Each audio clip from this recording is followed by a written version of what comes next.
Welcome to the Awards Heaven podcast. I'm Rob LaCuria. I'm Charlie Bright. And I'm Tony Ruiz. This week we are talking about a topic that I think is really near and dear to a lot of awards nerds' hearts, and that is drama actress at the Emmys. So much to unpack there. But before we do, we'll probably just do a quick little deep dive into what we're watching, and in particular, the film that I think has really taken over the box office over the last couple of weeks, and that is Devil Wears Prada 2, the sequel, Electric Boogaloo. And I was like thinking, oh, this is just going to be a cash grab. It's not going to be very good. It's going to I wasn't expecting much, and maybe that helped because when I went in and I saw the film, I was with my whole family. We loved it. It was funny. Well, it is very funny. It's got a lot of things to say about the state of journalism at the moment. And the performances were incredible. Meryl Streep hits it out of the park. Emily Blunt, amazing. Anne Hathaway, fantastic. Stanley Tucci, incredible.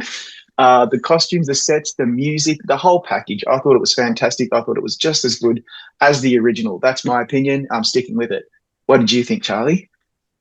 I took my mom to see it for Mother's Day this past weekend, and it was fun. I'm not nearly as over the moon about it as you were, Rob, but I enjoyed myself. I thought it was cute, and for something for a sequel like that, I think that's the most I can demand of it, and it fulfilled that. Meryl's great. Emily Blunt and Stanley Tucci are the scene stealers that they have made their careers out of in a wonderful way. So I was very happy with that, and was pleasantly surprised with surprise casting like Kenneth Branagh. I was fairly surprised by, and uh, I also think that this has cemented BJ Novak being cast as your stereotypical uh, corporate stooge. I totally agree. Tony, what do you think about how successful the film has become? Like, well, it shouldn't be surprised, but it is actually a little surprising. Well, here's the thing. Is it a cash grab? Let's not kid ourselves. Of course it is. It is a cash grab. But Yeah, it's also a cash grab 20 years in the making. This is not I don't want to necessarily call this a franchise because a franchise is just a property that puts out things every 2 years and then, let's see how much we can rack up the box office. I don't anticipate. I'm sure there's going to be pressure to make a third one sooner. Um, but considering the level of the talent that's involved, I don't know that that's necessarily going to happen very quickly. And even if it does, boy, are they going to need to pony up the money. Um, what I found really interesting was how, there's been a lot of stuff in the press about how Meryl Streep asked for more um, than what she usually does, and she got it, and she was shocked that she actually got it. I know that between Emily Blunt and Anne Hathaway and Meryl Streep, they all got kind of the same. They had like a favored nations clause where they all kind of get the same back end portion. And let's face facts: in 2026, back end deals where you make additional money based on how the film does at the box office, those are not as common because you have fewer blockbusters than we used to have.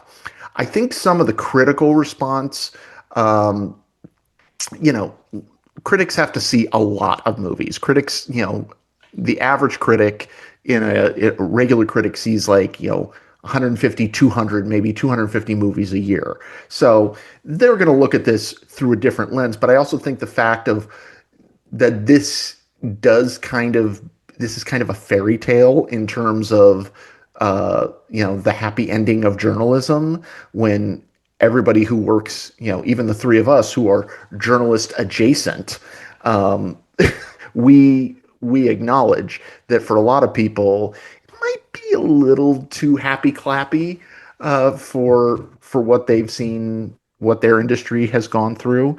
But you know what? Sometimes, particularly in the times we're living in, people just want to go and have fun. So, Yeah.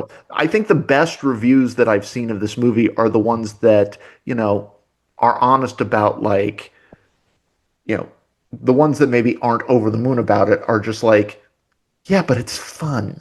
We can have Yeah. fun.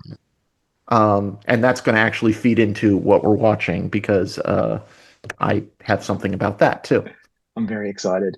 Yeah, this is fun. Of course, it's not the second coming. It's not like it's not a work of mass. It's not a masterpiece of work of art, in my opinion. I just had so much fun with it, and and I will not allow any hatred for Patrick Brammall, who plays the Aussie love interest. I know he's a bit of a he's not like a glamorous kind of a leading man type persona, but there's a joke that is said during the film about how he sees Hugh Jackman at a party, and like if you see if an Australian sees another Australian in the wild, they have to talk to each other.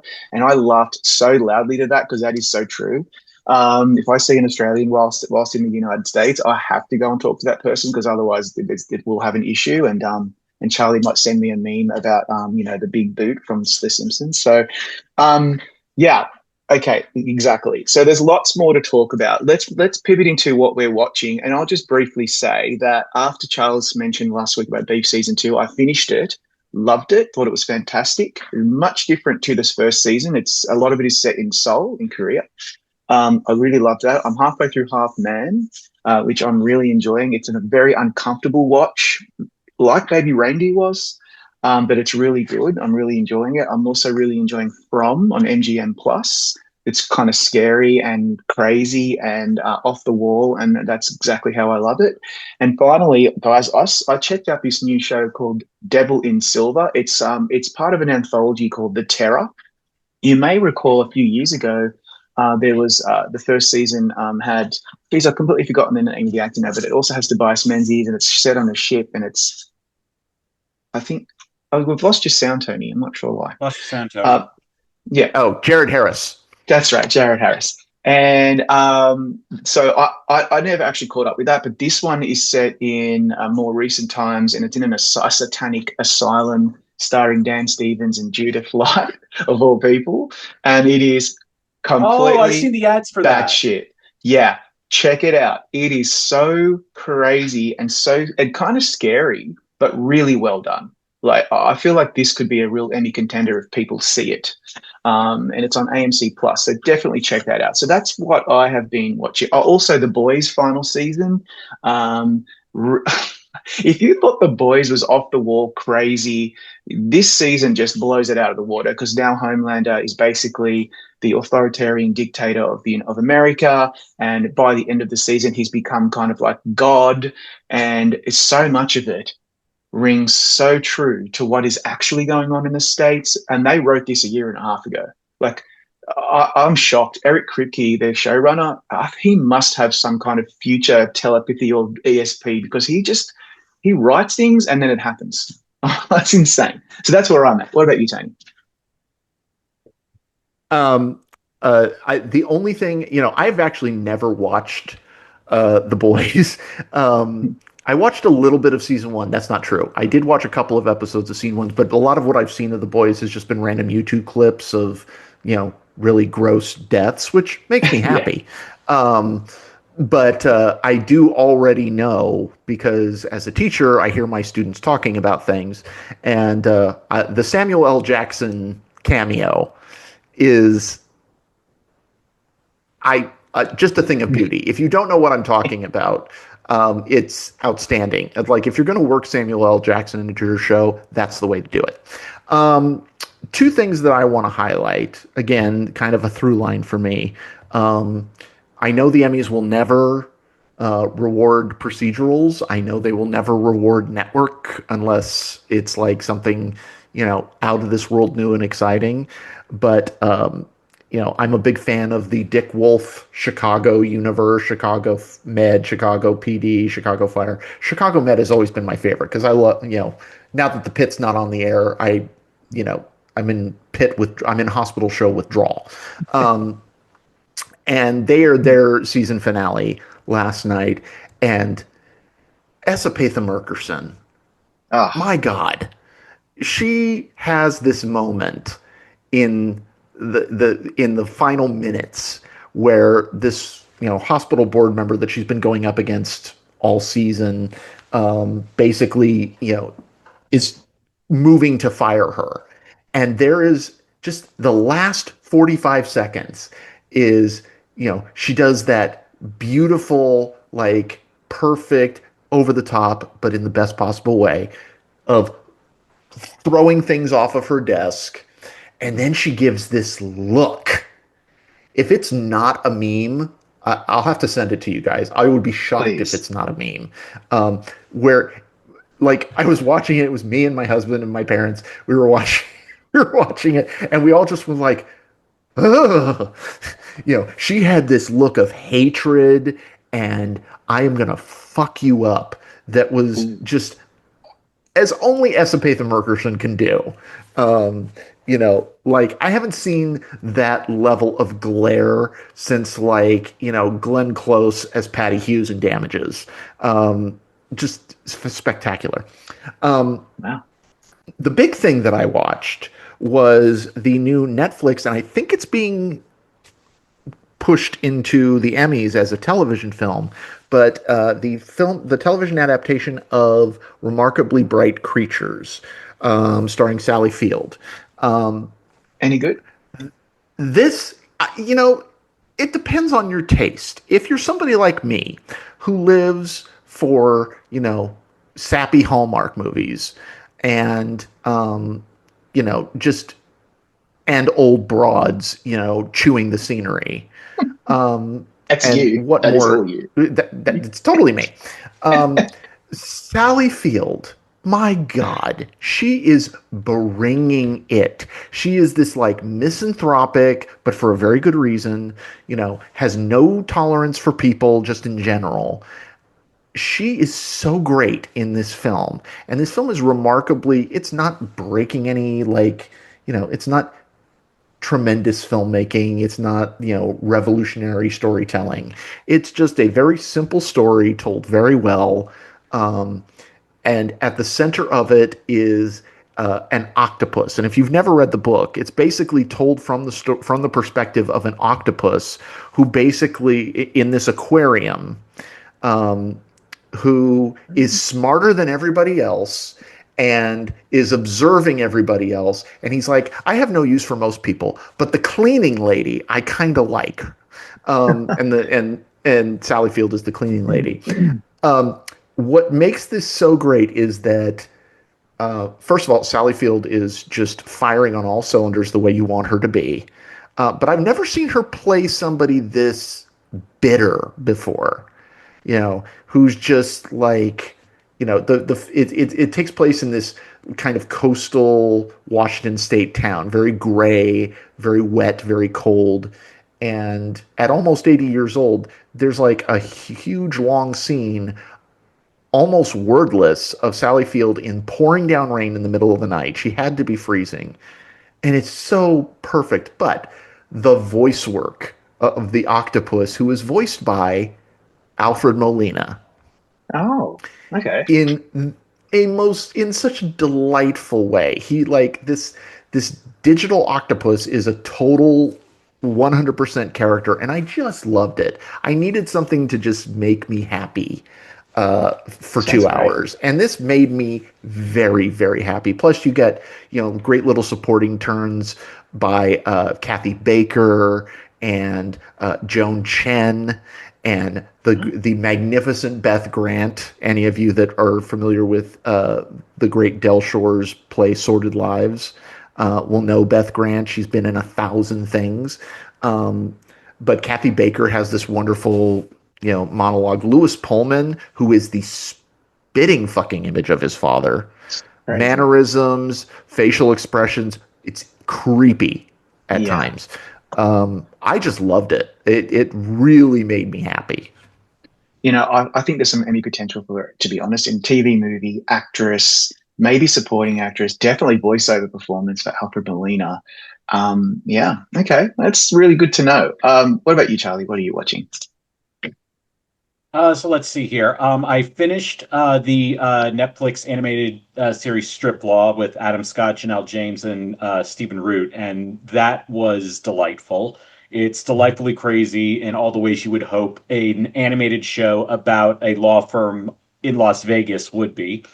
Um, I also I've started watch. I don't know if there's an embargo on it right now, but I started watching the new Nick Kroll animated show on Netflix called Mating Season. It hasn't premiered yet. It's kind of got sort of the same feel as Big Mouth, only it's more just about the raunchy humor rather than making a statement about something. But it's amusing and interesting. It has Nick Kroll, Zach Woods, and June Diane Raphael in it, who are all just top notch are always just fantastic, and a bevy of guest stars. I've also been catching up with American Dad, which has migrated back to its original network. It was on TBS for years, and now it is back on Fox. And I'm still liking it, although there is a bit of a slightly less sharp edge to it that the freedom that they had being on TBS. Um, but still very funny, very solid after almost, what is it, 20 years of being on the air. Um, and then I meant to a couple weeks ago. I meant to talk to say this, but I kept forgetting to bring it up, and maybe it was my mind trying to block it out. But I saw a movie Ooh. I saw a film called Blue Film. Have either of you heard about this movie? Is this the No. one with Reed Birney? Yes, yes, it is. Okay. I love Reed Bernie. Kieran Moore, who you might know from the unfortunately single season show Boots on Netflix. Oh yeah. And Kieran Moore plays a camboy who is very aggressive in the character that his camboy persona is, who gets paid this absorbent amount of money to spend the night with this guy who he's not sure about, who he doesn't really know anything about. And feel free to skip ahead about a minute or so because I'm gonna spoil it. The guy ends up being a teacher of his from middle school, Oh. and that's who Reed Birney plays. It is just the two of them. It is it is on the same level of uncomfortability that if you were that it's weird that I have a list in my mind of films that are this specific lane of disturbing, but LIE, um Mysterious Skin, and Hard Candy. It's very much in that vein. It does kind of go with a sympathetic lens, but it doesn't ever let Reed Birney's character off the hook. I honestly I saw it like 3 weeks ago. I still don't know how I feel about this movie, but in a good way, as opposed to something like Promising Young Woman, where I still don't know how I feel about that movie 5 years later, but I am firmly on the negative side of it. This was much more interesting, and the performances are extraordinary. Kieran Moore is unbelievable is unbelievably good in this, and Reed Birney, uh, as I said, made me feel very uncomfortable almost the entire runtime. Um, Wow. but if you're in the mood to see something and then take a shower immediately afterwards, I highly recommend it. That's the one. You listen, when a film or a TV show sticks with you like that and makes you feel uncomfortable, it's really doing something. And I really highly admire that. I think that's really cool. All right, speaking of things that are really cool, I think we should go straight into talking about Best Drama Actress at the Emmys. This is how I want to frame it, guys, because I feel like, and correct me if you think I'm wrong, but I think the narrative is who could possibly beat Rhea Seehorn or Keri Russell? Keri Russell's just come off her win at the SAG Awards, which is what I'm going to still call it, sorry. And Rhea Seehorn has a lot of the heat and buzz from her extremely well-received turn as the lead on Pluribus season 1. So I'm going to read out to you guys basically the top 15 from the bottom up as we get up to Keri Russell, okay? Just so on the Gold Derby list, because I feel like that's a really good place to start. And then I'm going to go to you first, Tony, and talk about who you think is going to give Keri Russell and or Rhea Seehorn a run for their money. So we've got Nicole Kidman in Scarpetta, Karen Fukuhara in The Boys, Sydney Chandler in Alien Earth, Ella Purnell in Fallout, Reese Witherspoon Morning Show, Mahala Herold in Industry, Kristen Scott Thomas in Slow Horses, Michelle Pfeiffer, The Madison, Chase Infinity, The Testaments, Jennifer Aniston, The Morning Show, Carrie Coon, The Gilded Age, Kathy Bates, Matlock, and last but not least, Zendaya in Euphoria. Tony, what are your thoughts? I agree with the premise that it's between Rhea Seehorn and Keri Russell. I think this is a case of be very glad that the tape system is not a thing. Because if the tape system was the thing, this could be a multi-horse race. Like, for example, if Michelle Pfeiffer in the Madison was able to get in, and everybody save your bitching about the Madison, I don't care. Yeah, I agree. I would be hard pressed to say that Michelle Pfeiffer couldn't win this. She's that good in the Madison, particularly in episodes 5 and 6. I mean, every episode of that season, it's only 6 episodes. Every episode is an Emmy tape for her, but episodes 5 and 6, oh my God. I would love to see Alien Earth in here. I would love to see. I actually think that even though Zendaya is pretty high up, I'm not sure she gets in. I think she's more vulnerable. I think some of the people at the bottom of that list that you read are probably going to be higher up as we get closer. And as much as, again, we're all like, yay, Rhea Seehorn. Yes, please, Queen, win something. There's a lot of people that feel that way about Keri Russell.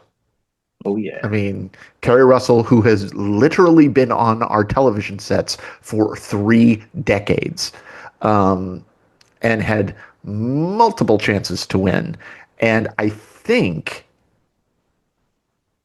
this could be, I mean, that SAG win was so great. And nobody was more shocked than her, I think, because she's so used to losing. But I don't know who gets in. But isn't it refreshing that we're not talking about the pit? That's the one category where we are not talking about the pit. It's so true. Before you go on, Charles, I just wanted to say that if I had my way, and you can, people watching and listening to this, you can bitch as much as you like at this comment, but I want to see Holly Hunter in there for Starfleet Academy because I think that she is so freaking awesome in that show. And also, I wouldn't be surprised if we saw someone who, like, out of left field, like Yerin Ha from Bridgerton, and the aforementioned Sydney Chandler from Alien Earth. What a performance in that show. Charlie, who do you think is most likely to join Keri and Rhea in this category? So I actually just put a little bit of an edit before we started recording. I took out Zendaya. Really? Wow. Yeah, because even if I have a feeling this might be something where if she does get in, like she will be the lone nominee because this final season of Euphoria has been incredibly divisive at best. So but we have seen the Emmys do things like this where they give someone wins twice or even 2 times in a row and then they're just gone the next season from the nomination lineup. I feel like the in addition to Rhea and Keri, the most likely nominees are Kathy Bates for Matlock, although that's another one I'm very I'm very tepid on because of the dramatic underperformance of that show last year. If I remember correctly, Kathy was the only nomination for that show last year. Am I Yeah. right? Yes. Yeah. Followed by Carrie Coon for The Gilded Age, uh, Jennifer Aniston for The Morning Show, who has been a very regular presence in this category with that. And also in my last slot, I have Chase Infinity for The Testaments because I mean, talk about an actress of the moment. I mean, to follow up a Best Picture win with a lead in this kind of show, and from what I've seen so far, not just the critical but the fans' reaction to The Testaments has been pretty positive. Especially even from people who were very big fans of the book. They've been, I've from the stuff that I've been reading and watching, they've been very complimentary of how the show has been laying itself out and structuring itself. And so even with the changes that have been made, the reactions to it have been very positive. And I feel like if we know that the last season of The Handmaid's Tale really didn't make any mark at the Emmys, which is so weird considering how strong that show started with its first year at the ceremony. But I feel like this could be another one that just that works out. That works out. I'm not sure about the rest of the cast, but I'm feeling pretty good about Chase Infinity. I do want to say I'm very surprised that Kristen Scott Thomas is in here as a lead. I thought she would be in supporting. I mean, maybe they're trying to clear the way for the possibility for I can't remember the actress's name, but the woman who's like the caretaker of that office. You know, the one Yeah, who's always I the think foil. Saskia Reeves. Yeah, the one who's Yeah. always the foil for Hmm. who's the only one who really calls out Gary Oldman on his bullshit. Yeah. Um, Maybe they're trying to clear a path so that if the show Yeah. Saskia overperforms, Reeves. she would have a clearer path to get in, and Kristen Scott, because the show really to call her a lead is a bit of a stretch, but she is also Kristen Scott Thomas, and Yeah. she's a legend, so that can only help her. Yeah, for sure. I was thinking with your comments, both of you, about Zendaya. It's so interesting that not only is Euphoria not being well received this season, but also I've noticed it's not really making an impact in like pop culture on social media, in the zeitgeist at all, like it used to. I feel like people have moved on from Euphoria to some extent. Now, I feel like I've, I was talking with someone, and they were saying that this break, because the last time it was eligible was 4 years ago, yeah, and it feels like maybe if this had come out the following year or the year after, it may have been on a more solid ground, but it feels like this is a show whose time has come and gone. yeah, you're 100%. I totally feel that way as well. And full disclosure, I haven't started watching it yet, and I will. But I And full just disclosure for me, I have never seen a single episode Oh, of you haven't? Okay. Well, there you Euphoria. go. Because I really, really loved the first season. I thought the second season was really strong. I loved the No, I music, the remember you performances. were banging the drum for Zendaya in that Yeah. first year, Yes. and you were the one who was telling everyone at Gold Derby to watch out for her Well, at that When we were 2020 all race. predicting Laura Linney. Yeah, we were all predicting Laura Linney.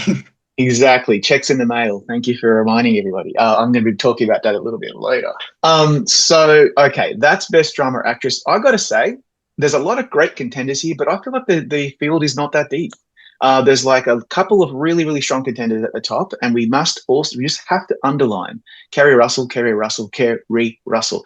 Felicity never got nominated. Then she got nominated a bunch of times for The Americans, wasn't able to win like her co-star and partner Matthew Rhys did. And I just feel like it's time. It's time to give Keri Russell her Emmy for God's sake. That being said, if Rhea Seehorn wins for Pluribus, I'm down. I'm good with that as well because I love her and I love the show.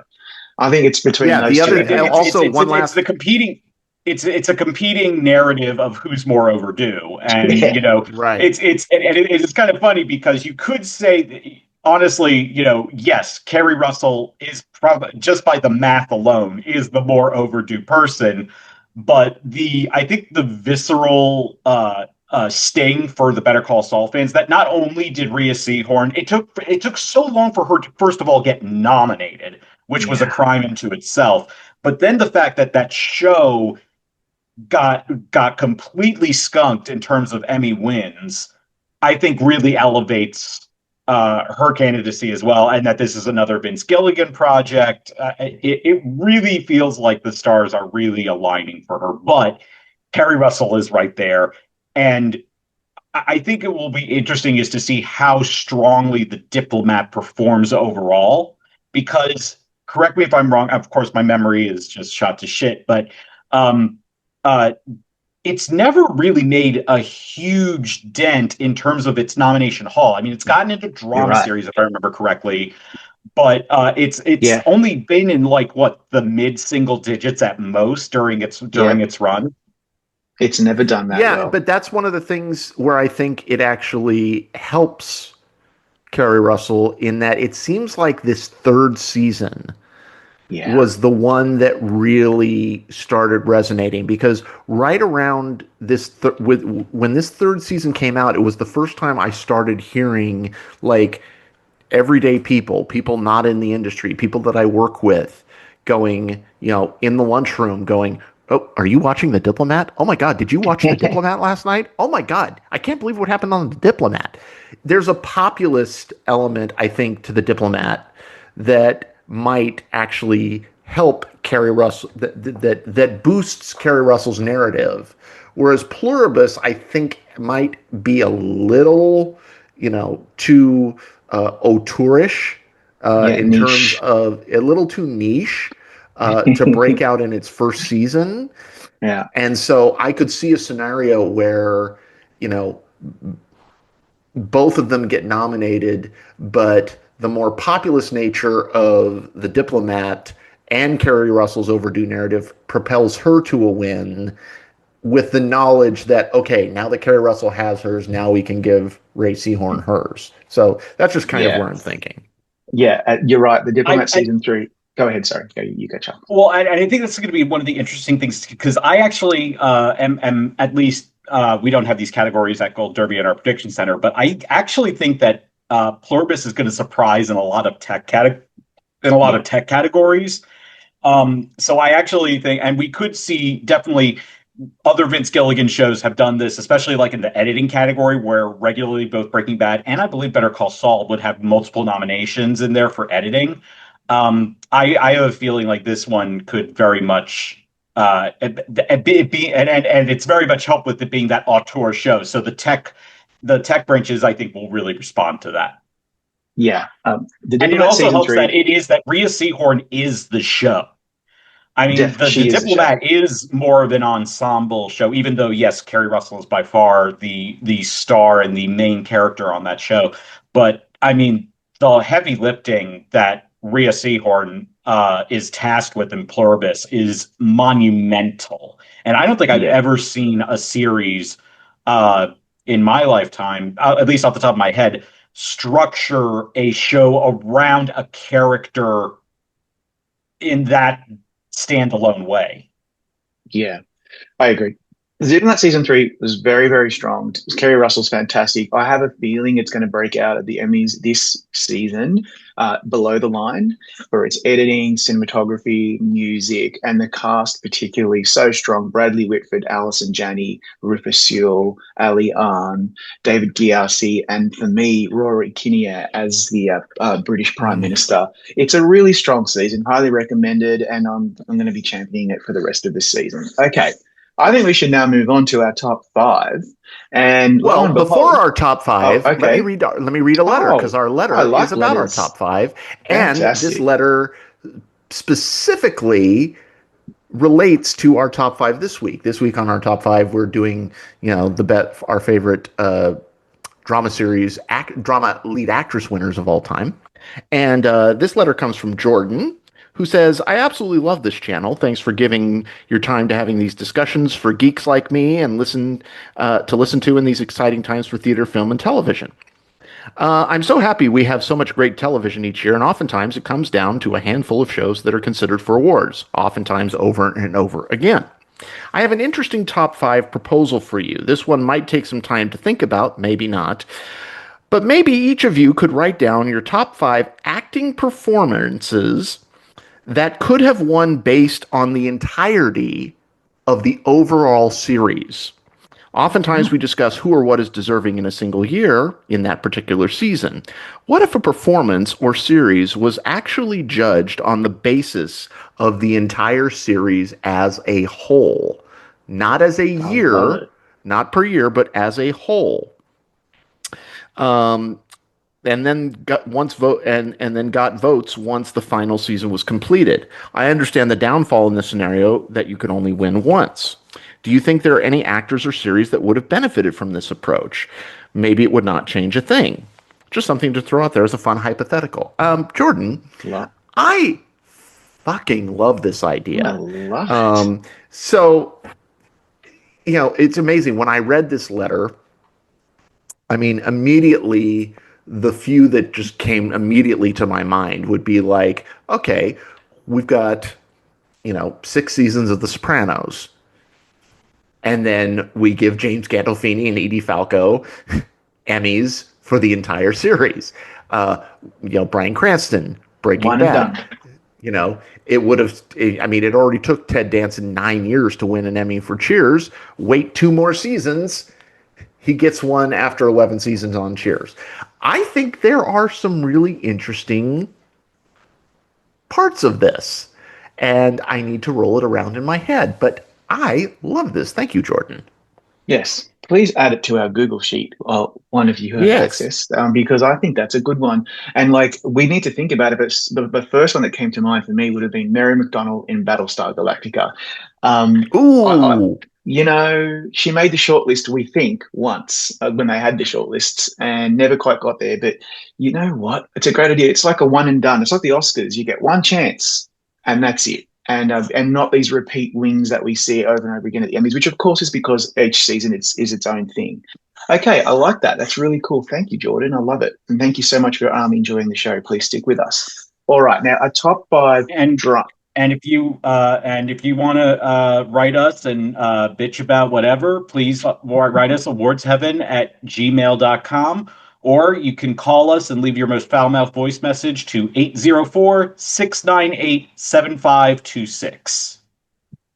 I don't even want to guess this time what that is, but I have a feeling it's related to. I don't know. You tell me. Whose number is that, It's Charlie?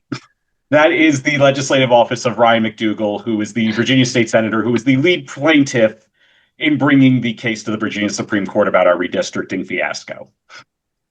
So blame him Unbelievable. and Blame curse him him out. for no more lobster electorates. Ooh, I've got a good one for next week. Oh, goody. Can't wait. We All have right. just come up with a new segment on this show of Yeah. giving you random phone numbers of people we hate. I love it. And there's so many of those people on my list for sure. Okay, our top five drama lead actress Emmy wins of all time. This weren't easy. I had quite a few people that I wanted to mention, so my honorable mentions are going to be long. So we're going to start with number five. We're going alphabetical. That means Charlie first. My number five is one that I was kicking myself for not predicting when this happened, even though this is before I started writing for Gold Derby. But one that we all acknowledged was a very strong possibility, and we were all kicking ourselves for not predicting her, and that's Kira Sedgwick for The Closer in 2010.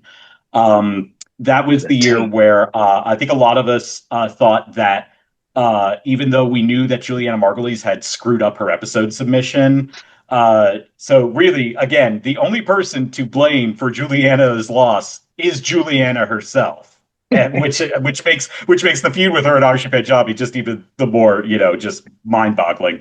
But Kira Sedgwick has had a dynamite episode of The Closer that was just, and I remember watching that, just going, "Oh wow, that is a masterclass!" Of because I was never a regular watcher of The Closer. It really was only the Emmy submissions, and even I was blown away by that. And as devastated as I was to get something wrong in my predictions, I just found myself going, right person won here. and I have no qualms about. I have no qualms, and she's someone who's another person who at this point had been acting for so long and had never really gotten her flowers in the way that it's sort of weird these um relationships with actors where one actor seems to actually get the plaudits and the other one is always just a runner. Kind of like Keri Russell and Matthew Rhys. Matthew Rhys has actually been winning awards for his performances. But this win was a great one, and I mean, good for Kira Sedgwick on this. Good for her on that. Yeah, and it was her fifth nomination for the closer in a row. And I Mm-hmm. remember looking at the tapes back then, this was 16 years ago. And I remember vaguely her episode was set in a hospital or by a hospital bed or something like that.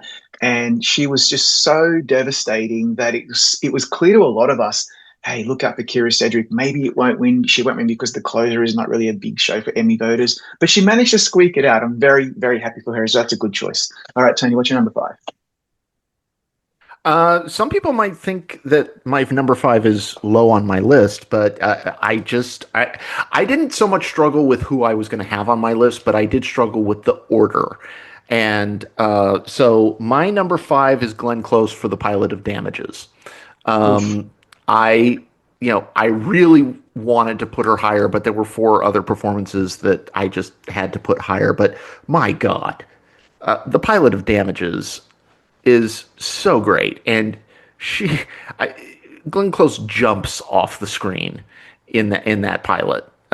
It's just, oh, I was like, ooh, I can't wait to spend 5 seasons hating this person, but not being able to take my eyes off her. It was perfect. And especially considering that Glenn Close had a really bad track record at the Emmys. I think by the time she won her first Emmy, it was on like her ninth nomination or something when she won TV movie actress for the Serving in Serving in Silence. silence.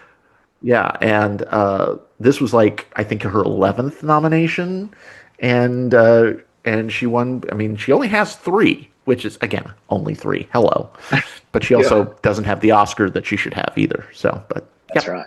Glenn Close, my number five. It's really that. Yeah, it's such a great choice. She was so good on The Shield, and then she moved on to Damages and she killed it. Maybe literally. All right, so my number five is slightly selfish, and that is Claire Foy in The Crown in 2018. So I just have to take a lot of pride in that one because I was predicting her and I was in the minority and I was really, really, I just knew that she was going to win. And that was for Dear Mrs. Kennedy, the episode where obviously the Queen is sitting down with Jackie Kennedy. It's an amazing episode. It's an amazing performance. I think she was the best Queen on The Crown personally. She even ended up winning a guest Emmy for like 3 seconds performance in like a future season from a flashback. So obviously the Emmy voters also agreed. Yeah, I really, really love her performance. I love The Crown. I've always been a huge fan, so that's my number five. Okay, number four, Charles. The spokesperson for all the mothers in the world, Sally Field for Brothers and Sisters in 2007. Oh, I Yeah, baby. loved that show, especially those first two I seasons did of that show. too. I thought were excellent.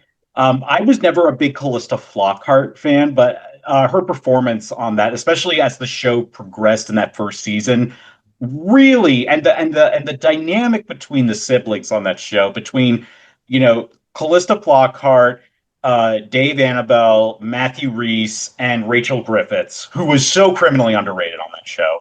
Yeah. But Hmm. Sally Field as the matriarch on that show, she was just priceless. Having being this, she becomes a widow in the first episode, and then she's trying to make sense of her whole life, other than of something other than just being a mother. And she was just wonderful, and I loved her. I was a bit. She was, of course, most remembered for her speech saying that if the mothers ruled the world, there wouldn't be any goddamn wars. And I'm like, have you looked at the track record of female leaders? Golda Meir, Indira, but still was a great moment. I love that she brought her little gay son, wasn't little. He was I think like 19 or something. But A grown ass man. Yeah.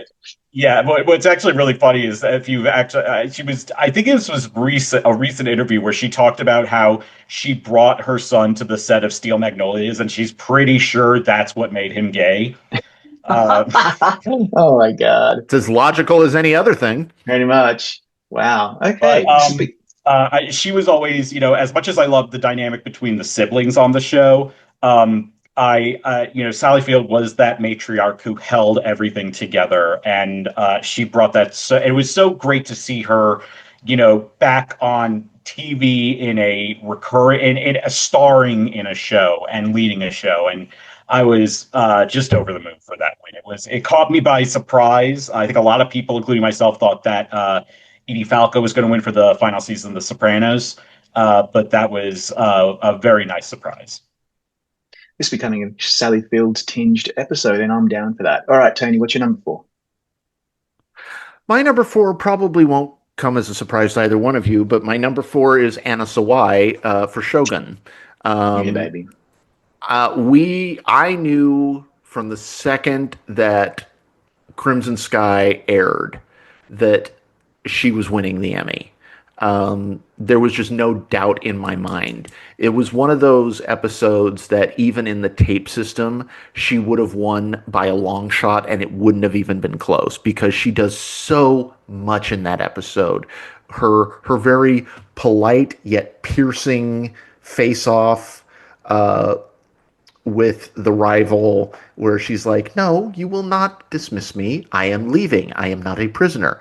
The crazy scene with her fighting against the people that are trying to stop her from leaving, where she just lays everything out there. I talked to Anna Sawai about that whole sequence and how it was the most terrifying thing she had ever done, and then leading to just one of the most fantastic on-screen death scenes that I have ever seen.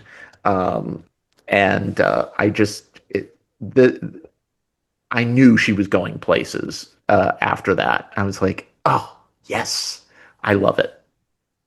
You know what, Tony? During that Emmy season, I was a little bit cool on Shogun, and I was kind of fighting against it. I was like, no, I don't want Shogun to win everything. No, I want someone else to win. I think I wanted Carrie Coon to win for the Gilded Age.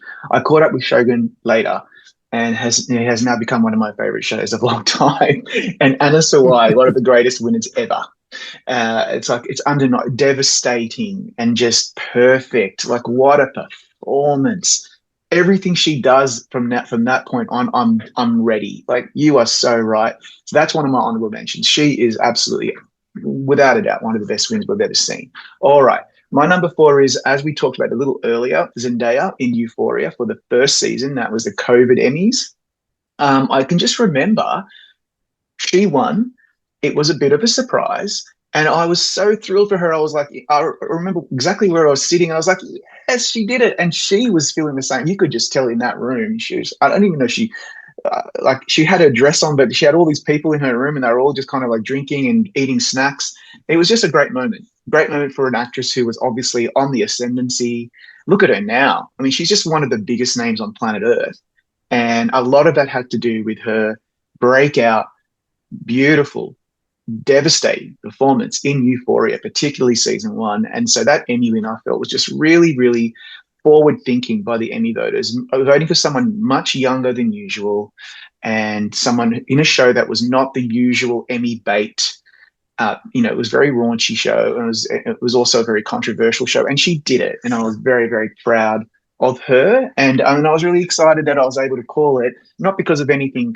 We don't know what the hell we're talking about. We just go with our gut, and we go with statistics, and we go with the vibe, and we talk to people in the industry. We try to get a sense of it, and we knew that she was popular, but many of us didn't quite appreciate how much that show was beloved by the Emmys. So good for her. All right, Charles, you're number 3. My number 3 is Elizabeth Moss in The Handmaid's Tale. That first season was incredible television. And it was such an interesting dance to see her character, to see, you know, where her character was, and then there were the flashbacks. I mean, this that whole show was incredible, and it all lynched on her performance, as first knowing her as Offred, and then at the end knowing her by her real name, June. And I mean, it was just A plus all around. I don't care that she worships a space alien or whatnot. I think that performance is undeniable, and it showed, you know, something that, you know, she had the potential for years. I mean, she did get nominated in lead for Mad Men, but you know, she never won, and you know, it felt like, you know, like even as a lead in there, you know, she's like second fiddle to John Hamm's Don Draper. But to see her take the reins of this and really own it was really something. And you know, it was also just like the perfect show to reward at that moment. It was 2017. You know, back in the I feel weird saying back in the good old days, but I mean, it was just, I mean, her performance was just top notch all around, and I thought she, and it's not, and it's a level I thought she sustained throughout the rest of the show, even as I became a bit more frustrated with the show as the show in the second season, but then came back to it. I think in like the fourth season, and started really enjoying watching it. I adore her performance on that show, and the win was such a wonderful culmination for this great, especially for someone who had had such a great career in TV. Like we had seen, like, you know, at that point we felt like we had watched her grow up, you know, starting as, you know, as Zoe on The West Wing, and you know, so it was just, it was a wonderful moment on several levels. Absolutely, totally agree with that. Tony, you're number three. So this is where I show my age and my TV tastes. In the 1980s, the lead actress in a drama series category was dominated by one show, practically, and that was Cagney and Lacey. Yeah. And my number three is Tyne Daly, who won four times, one out of four out of those 6 years, for playing Mary Beth Lacey. But to me, her crowning achievement is her third win, in 1985, where she submitted the episode Who Said It's Fair? It's a two-part episode. It's unclear through some of my research whether she only submitted part two or whether she submitted part one and two. I don't know. The rules used to be that you could submit a two-parter as a single submission. But even if it's just part two, it's a two-part storyline where Mary Beth discovers that she has breast cancer. And this tough cop, wife, mother crumbles under the, and it's a vulnerable side of Mary Beth that we hadn't really seen. We had seen her have vulnerabilities in some of her other wins, where she was dealing with some of the burnout of being a mom and a working woman.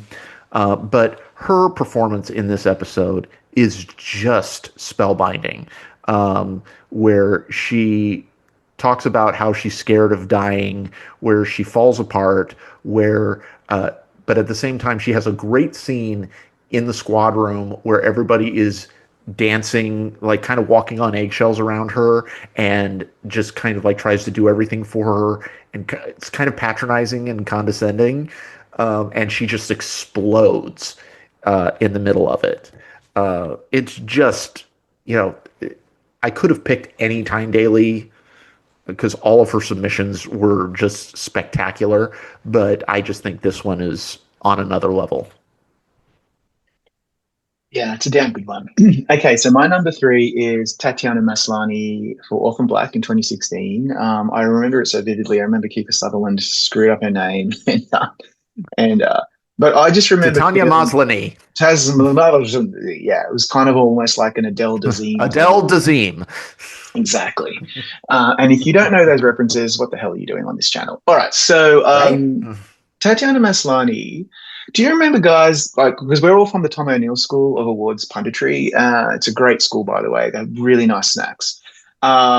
He would always say, as one of the many things that you need to look at, if a character is playing multiple personalities or multiple roles, that is a definite catnip for Emmy voters. And it's been shown time and time again that always seems to come up regularly. And it did absolutely for this because she plays so many versions of this clone or this person in Orphan Black.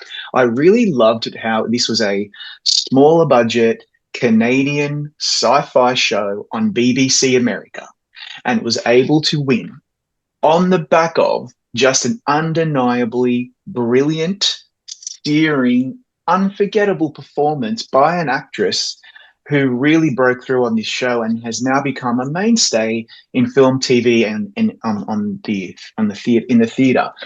She is fantastic in Orphan Black. I think she got nominated 3 or 4 times, almost I think for every season that she had on the show. This is the one that she won. It's just an incredible performance. And it made me feel really good that once again, the Emmys were willing to go a little younger, to go a little hipper, and to actually pay attention to the performances on the tapes. And yeah, I was really, really excited about that win too. Yeah, okay, that's my number 3. All right, we're getting to the pointy end. Charles, what is your number 2? I do want to just piggyback off of that by saying I never actually I tried to get into Orphan Black. It just didn't work for me, but I love that win specifically also because it was such a great landmark thing for what we would say is a genre show, which has always been at a deficit. I mean, you should know, you obviously know, Rob is such a huge fan of Battlestar Galactica, all the different Star Treks and Babylon 5. You were probably resigned to just being happy that she got nominated. But that win was very special, even as someone who's not a fan of the show. My number 2 is Sarah Snook for Succession. Yeah, just had to do it for not just because she's a wonderful Aussie like our host here, but she is the journey of Shiv Roy is so interesting. And how she started really in the support, but really came to own that role and that show. And I can't remember if she submitted the tape that I'm thinking of. What I'm thinking of is that she submitted the tape that has her and Matthew McFadden having this like remarkably blunt conversation about their marriage outside on a balcony. That's the one. Oh, okay, that is the one that she submitted, and it feels like her best tailgate episodes party. Her best episodes always seem to have that aspect of her relationship with Tom, especially like in the second season when they submit the yacht episode, and they have that conversation on the beach where he goes, "I don't know if I love you anymore."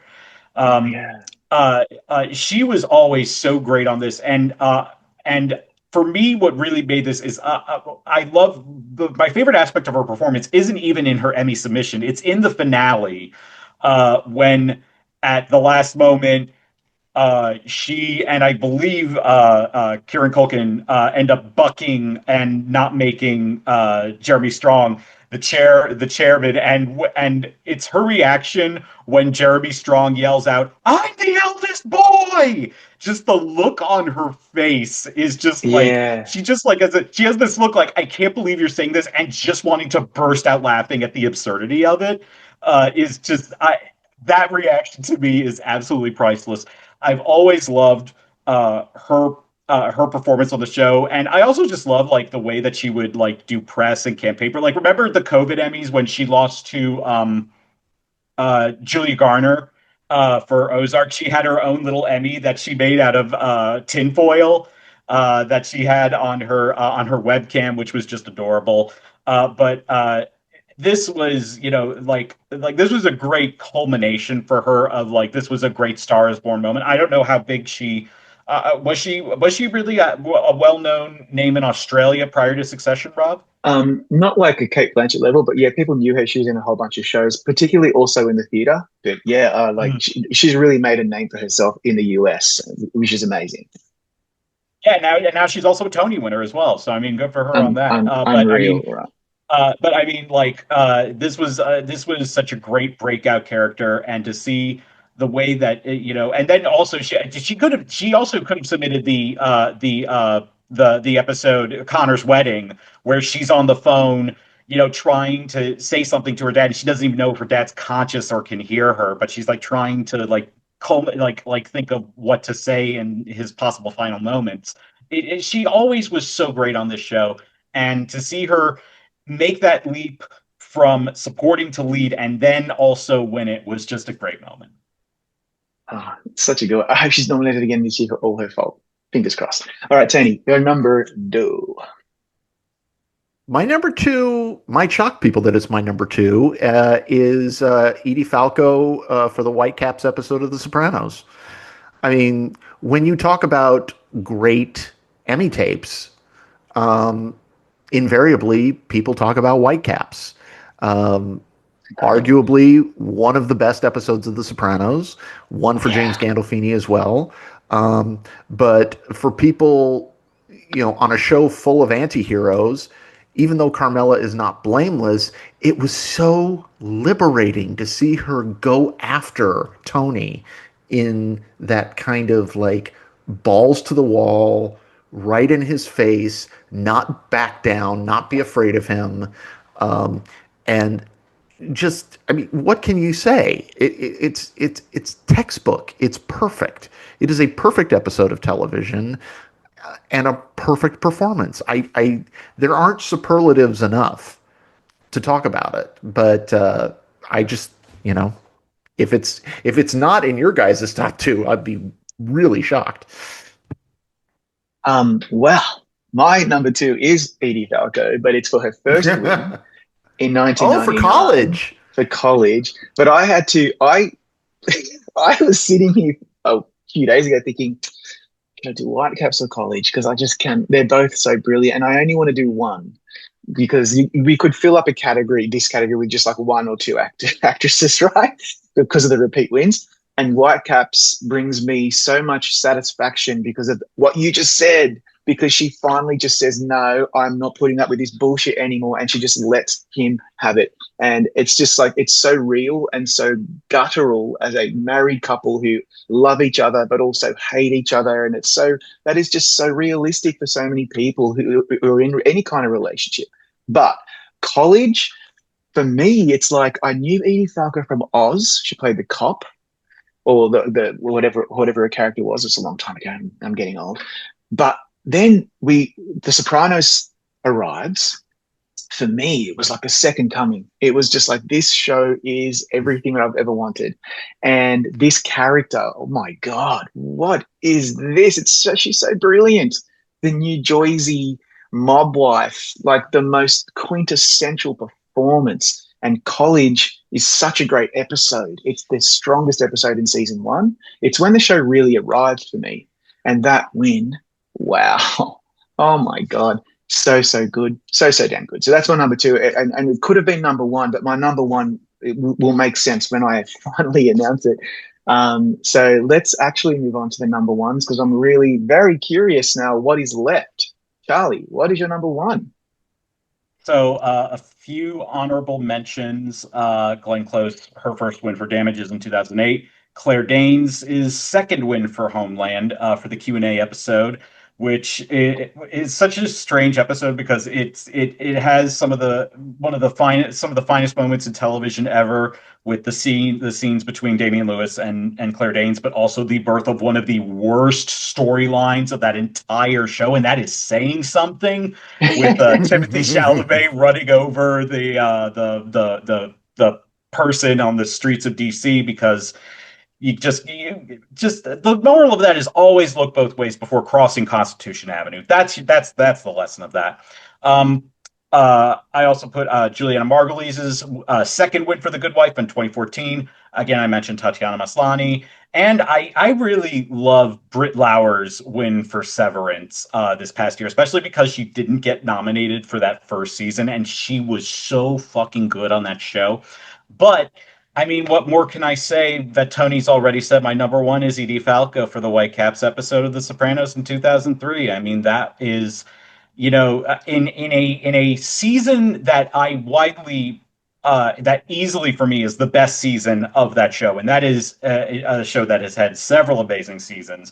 For me, season four of The Sopranos is the best season of that show, and it was already this incredible season of television, and then to cap it off with Whitecaps is just otherworldly. I remember rewatching that episode several years ago after James Gandolfini passed away, and I had just forgotten how it made so much sense that both her and Gandolfini would win for this because the way they play off each other is so good. You feel like you're watching a piece of theater at times. It is in the best ways possible. When she throws Tony out and just says, "Get out of this house," it's just like, Oh, oh man, just pitch perfect. And I do have to also give Edie Falco props with her episode submissions because two of her three wins are arguably both, Whitecaps in college. That those are in your top in the top three of the all-time Sopranos episodes.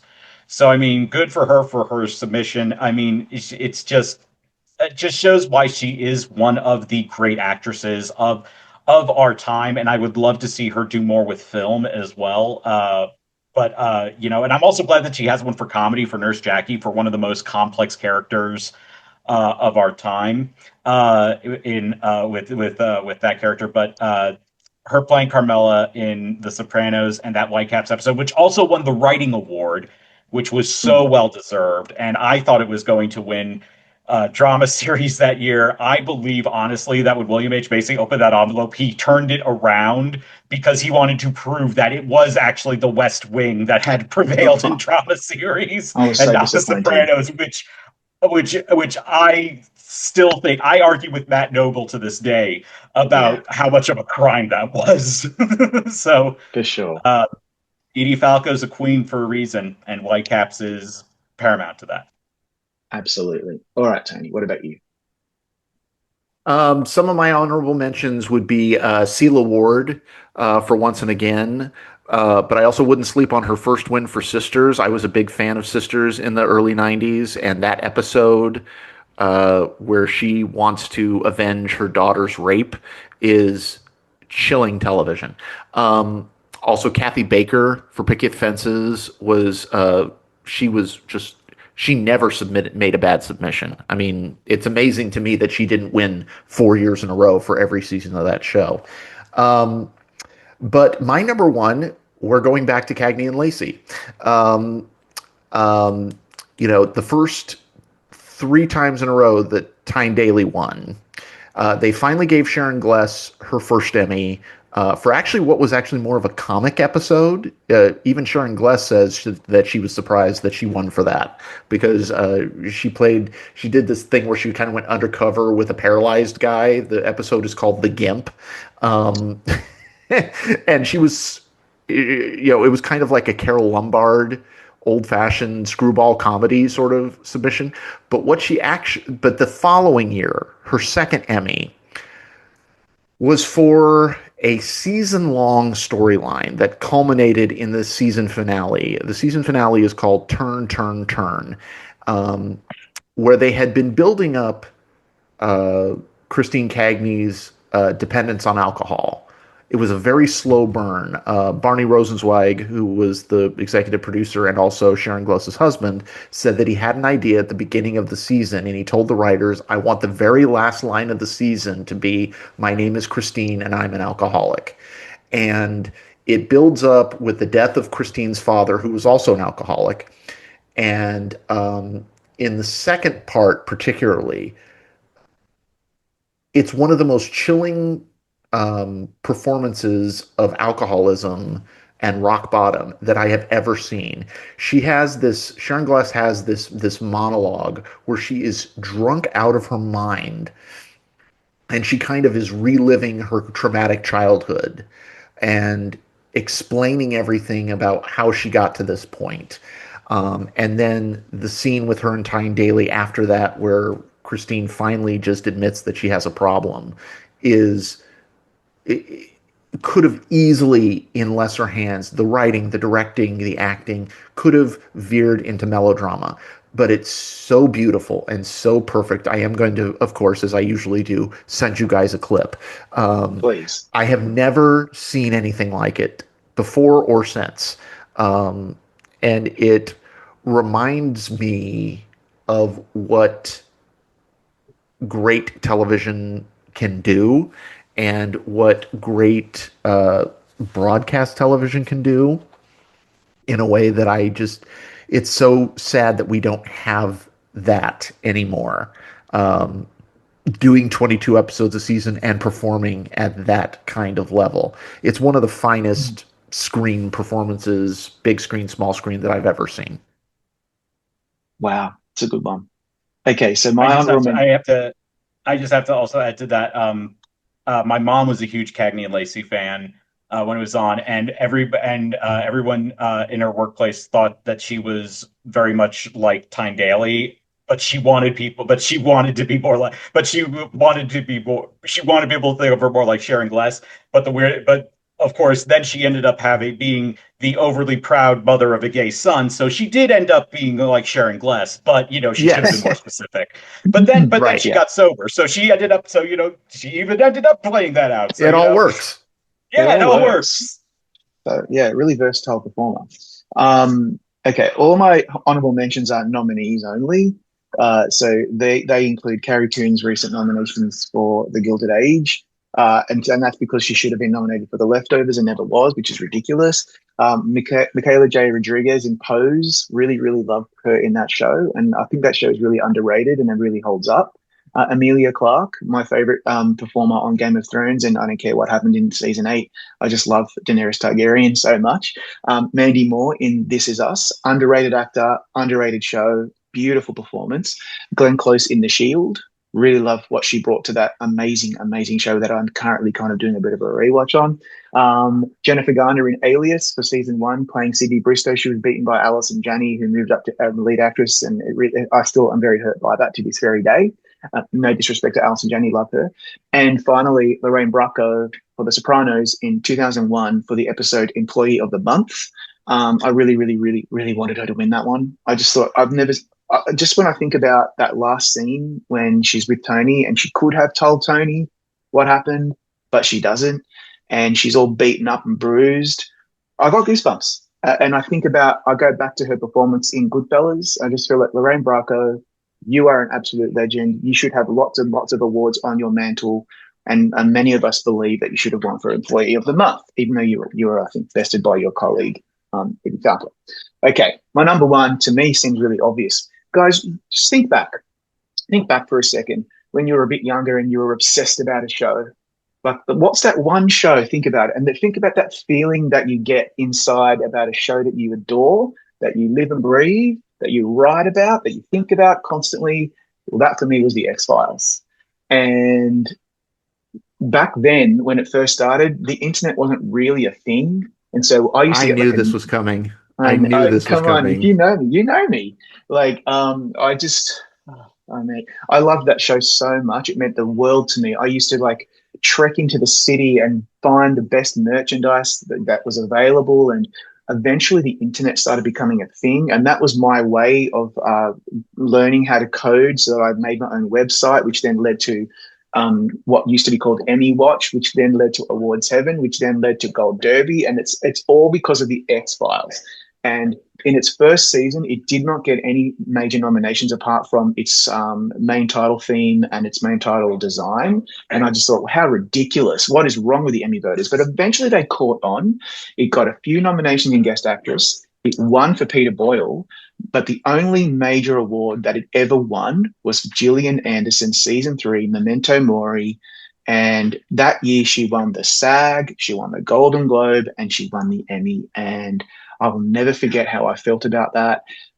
It just meant the world to me. And then I had the pleasure of interviewing her a few times over the years, and we always talked about that, how she was awarded by Helen Mirren, one of her heroes. There's nothing, like, as soon as the three of us agreed this was going to be our category, I was like, yeah, Gillian Anderson in 1997. There's just no doubt in my mind. Um, Yeah, that's my number one. All right, everybody. I think we are done.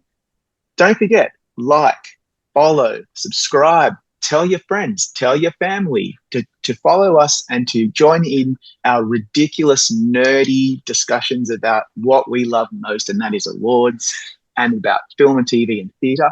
We'll be back next week, most likely to talk about the drama Men in the lead category. So stick around for that. And of course, what we're watching and any other awards news that comes up.